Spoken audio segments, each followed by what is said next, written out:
सरोज बड़कर ये आउ गोटे कविता कवितार शीर्षक है मिछ छुरी। मिछ छुरी बहुत दिन निरस्त्र रहिबा परे दिने पाइली गोटे अस्त्र मिछ। मिछर छुरी रे दुई पाखे धार एपटे काटिले आपेल सेपटे काटिले सेपटे कटि जाए आवेग। देखिली बजार रे साग माछ दर रे बिक्री होउची मिछर मेसिन। जदि तमे रूपाले छकरे अछ कहिपार अछ दिल्ली रो हौज खास। जदि तमे प्रेमिकार छाती रे नईच कहिपार लाइन देइची शनि मंदिर रे।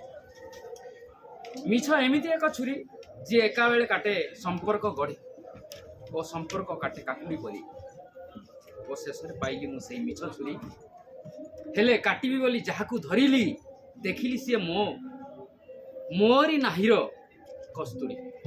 कवि सरोज बड़। रेडी।